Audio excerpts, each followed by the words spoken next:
Hello, everyone, and welcome to OurVentura TV. I'm Sandra Siepak.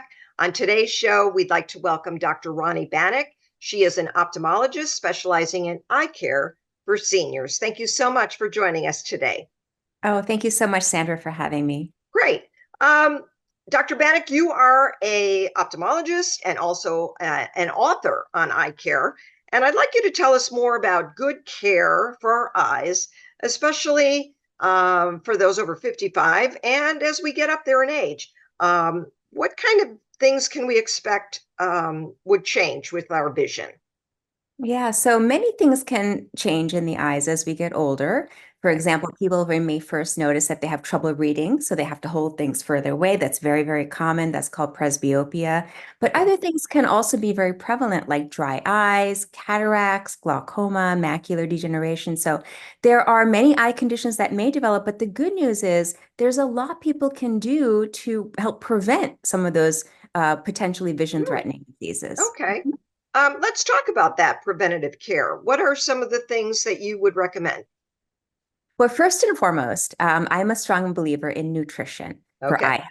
And I good. really think it's like the foundation, the cornerstone for helping us to keep our eyes healthy. And there is plenty of research to support that. There are studies to show that certain types of diets can help with dry eye or macular degeneration. So when it comes to nutrition, a lot of people always immediately think of carrots as their go-to for their eyes. But what Okay. I'll tell you is that carrots are really just like the tip of the iceberg when it comes to eye health. There are so many other nutrients and so many other foods that we need in our diet to keep our eyes healthy. And I can give you a few examples if you'd like. So, for example, leafy greens, for spinach, kale, collard greens, any kind of leafy green is amazing for your eyes because not only does it have vitamin A that we need to help prevent night blindness, these leafy greens also have eye nutrients called lutein and zeaxanthin. Now, you may have never heard of them before. They're a little bit hard to Right. pronounce, but these are key nutrients for macular health, and we really, really do need them in our diets to prevent macular degeneration. Other great foods are berries. Oh, The good. more colorful, the better. So actually, the darker berries are even more nutritious. Blackberries, blueberries, but also raspberries, strawberries, goji berries. These are all wonderful to have in your diet. Eggs, fish like salmon or tuna, and Good. also nuts and seeds. So have a diversity in your diet. Don't just rely on those carrots. Right. Which I think is important for everybody because everybody likes something different. But now you're mentioning diet, so you really should probably start this throughout your lifetime, not just all of a sudden at 55. It is, yes, it is so important to make this a lifelong habit. Eating Okay. well, what you're eating for your eyes will also help benefit other parts of your body. So you're not Of just course. benefiting your vision, it'll benefit your brain, your heart, your immune system, etc. But it is something that we need to teach the younger generations to start eating healthy at a young age, especially children, because we know that there is an epidemic of myopia happening in the world. Myopia is where basically when people can only see things up close, they can't see things far away, so they have to wear glasses to see far away. And it's crazy how quickly myopia has risen. Really? And in order to counteract that, we can use nutrition. And I'm going Okay. back to berries and nuts and seeds and leafy greens, etc. But it's also important to have healthy lifestyle habits. Many of Right. us run screens all day long. Which is, it's a fact of modern daily living, being on screens, but especially with children, we need to make sure that they take breaks from their screens. And there's research to show that being Sure. outdoors for 2 hours a day, 2 hours a day for children can help prevent many eye conditions, for example, myopia. So it's important for children and adults. Very good. Um, you're talking a lot about diet, so let's also expand that to supplements, vitamins, to add to that nutrition. Tell us a little bit more about, are there supplements that really can help eye care and eye care later on in life? Absolutely. So Yeah. most people may have heard of the AREDS supplements for eyes, and there were Okay. some big studies called the AREDS studies. There were two of them that were really looking at vitamin supplements for macular degeneration. And that those studies showed that a particular formulation can be helpful in specific forms of macular degeneration. So only if you have intermediate stage macular degeneration are Okay. those ARED supplements recommended. However, based off of my research, based off of what I know about eye health and my clinical practice, my experience, I realized that most people aren't getting enough of these nutrients in their diet, so they should be supplementing. I can give you Okay. an example. That nutrient I mentioned earlier, lutein. We need about 10 to 20 milligrams of lutein a day in our diet. And Okay. most people, especially on a Western style diet, are probably only getting 1 or 2 milligrams a day. So there's a Wow. huge gap between what we need, which is 10 to 20, and what we're actually getting, which is about 1 to 2. So to fill Okay. that gap, yes, we should improve our nutrition, but also consider taking an eye supplement curated for eye health that has lutein in it, that has some of the other nutrients in it to really give you that full support you need to fight macular degeneration and glaucoma and cataracts and dry eye. Right. And people will want to figure out what's going to work best for them. So it's always good to just include that with your diet if that's what your doctor has Yeah, advised and you and to do. also it's important that it's not a one size fits all. Not Okay. everyone is the same, not everyone is predisposed to the same condition. So Right. definitely ask your doctor, Yeah. get their opinion, and maybe do some of your own research online from trusted sites. There's a lot of other information out there, so you just have to Sure. be careful where you're getting your health information from. Okay. One thing that we all are doing lately is everybody looks at the computer screen or looks online at things. So we're constantly working our eyes, sometimes overtime, on a computer screen. How does that affect eyesight and eye health?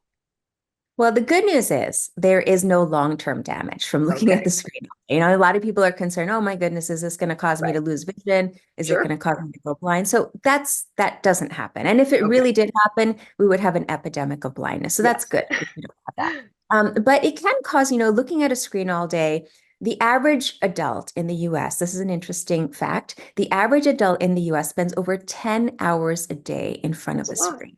It's staggering, 10 hours a day. So it can cause short-term issues like digital Okay. eye strain.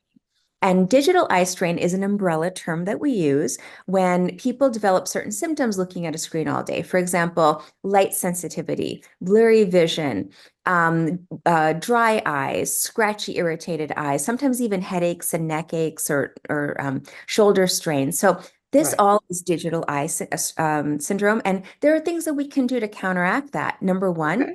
frequent breaks. So yes, maybe you're working on a computer 8, 10 hours a day. Make sure you set your timer and take regular breaks during the day.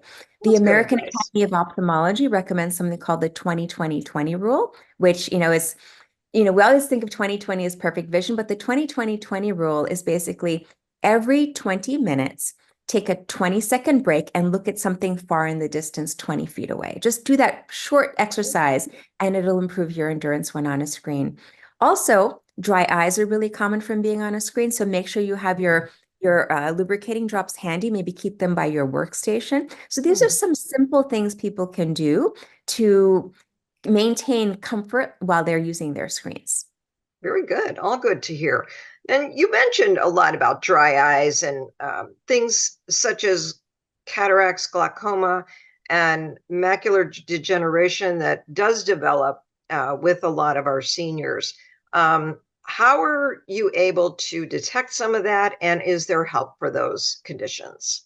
Yeah, absolutely. Well, the number one thing is many people may have these conditions and not have any symptoms in the earliest stages. Right. Many, like for example, glaucoma, very few symptoms, very few to no symptoms in the earliest stages. So Okay. it's really, really important to go see your eye doctor once a year and get that dilated exam. Oh, Most good. people dread getting the dilation because Right. they get the drops put in, it's uncomfortable, they see blurry for a few hours, they're light Right. sensitive, but that dilated exam can not only pick up things like cataracts, macular degeneration, diabetes in the back of the eye, high blood pressure, glaucoma, but it can also pick up, this is another interesting fact, a dilated eye exam can pick up over 200 medical conditions. Really? 200. So not just eye conditions, but medical conditions.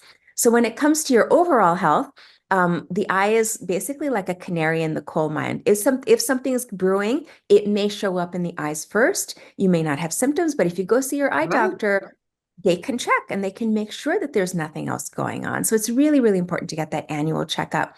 And annual eye exams are recommended after the age of 40. So once someone turns 40, they should be visiting, just like you see your dentist. Actually, you see your dentist twice a year, Right. but you should see your eye doctor, preferably an ophthalmologist, but you can also see an optometrist as long as they do the dilation. It's really, really important to get Right. that dilation. And that's good advice for people because people tend to not go unless they need to go. So that's always good to hear about eye care. Yeah. So we would really appreciate if you could talk a little bit more about giving us your website and sharing that with us should anybody want additional information. Absolutely, Sandra. So the best way to find out more about eye health is my website, which is www.drranibanik.com. And you can find a lot of free resources on my website. I have downloadable ebooks. I have a quiz called the IQ test you can take, a free Okay. quiz where you can answer a couple of simple questions. It takes 5 minutes, and you'll get a personalized report on how healthy your eyes are at the moment and what you can do to support them. Very good. Thank you so very much, Dr. Rani Banik, ophthalmologist, for sharing more with us on good eye care and good eye health. We hope that everyone will take good care of their eyes. Thank you so much, Sandra. Very good. And thank all of you for joining us today on Our Ventura TV. I'm Sandra Siepak. We look forward to seeing you next time. Bye, everyone.